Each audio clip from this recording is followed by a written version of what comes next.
आज़ादी पे ये मेरे सौभाग्य की बात है कि यहाँ जो शहीद हुए इस ज़िले से, उन लोगों के परिवारों की वजह से मैं उनको नमन करता हूँ कि उनकी वजह से आज देश हम आज़ादी के एक अंधेरे से निकल के एक स्वतंत्र आज़ाद के देश की रोशनी में हम खड़े हैं। मैं आज क्योंकि एक वक्त बहुत लंबा निकल गया, शायद पहला दिन तो 15 अगस्त का था देश आज़ाद होने के बाद, उस दिन तो शहर में दुनिया भर की भीड़ खड़ी थी, कितना उल्लास था, लोग रात को सोए भी नहीं थे। पर आज तो क्योंकि एक सेरेमोनियल फंक्शन हो गया देश की आज़ादी के लिए, तब हम इसे बड़े उल्लास से मनाते हैं।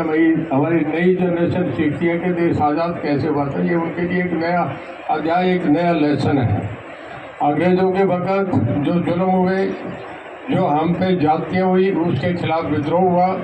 सबसे पहले अम्बाला में ये चिंगारी फूटी थी जब वहाँ हमारी रेजिमेंट ने बगावत करके चल पड़े थे। उसके बाद ये आंदोलन फैलता गया, करनाल में गया, मेवात में गया, वहाँ के जो नूर थे उन्होंने बगावत करी, बल्लभगढ़ की स्टेट ने बगावत करी, पटियाला ने बगावत करी, और फिर पूरे देश में ये देश की आज़ादी की चिंगारी फैल गई।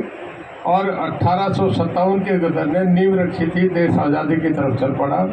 बहुत लोग हैं, सुभाष चंद्र बोस जैसे, आपके भगत सिंह जैसे, चंद्रशेखर जैसे, सुखदेव जैसे लोगों ने, जिन्होंने देश के लिए कुर्बानियाँ दी, शहीद हुए, उनके डर से, उनके भय से, लोगों के इतने हौसले बुलंद होने के बाद जलियांवाला बाग की घटनाओं को देखते हुए अंग्रेज़ों को इस देश को छोड़ना पड़ा और देश आज़ाद हुआ।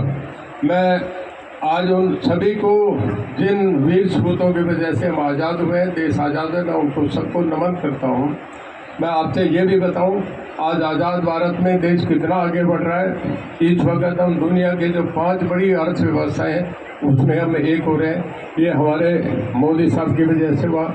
आज दुनिया की जो बड़ी 4 सैन्य ताकतें हैं उसमें रूस, फ्रांस और उसके बाद चाइना और इंडिया उसमें से एक हो रहा है। ये हमारी आज़ादी का और देश के दृढ़ और संकल्प लेने के, देश के मजबूत नेतृत्व की वजह से आज हम इस आज़ाद पे खड़े हैं।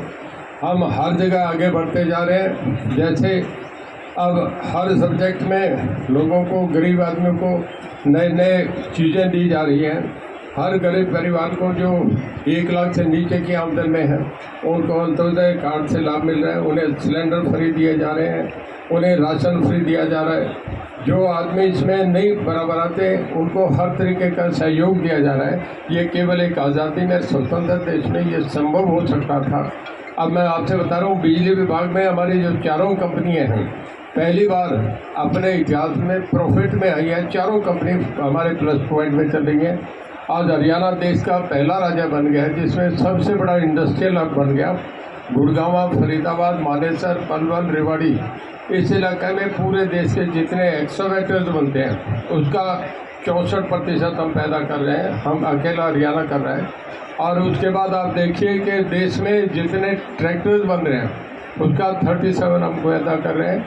जो क्रेन्स बनती है वो हम 53% पैदा हम मैन्युफैक्चर कर रहे हैं। और जो आपका कारें बनती है वो उसका 51% अकेला हरियाणा बना रहा है। जितने मोटरसाइकिल बनते हैं वो 60% अकेला हरियाणा बना रहा है पूरे देश का।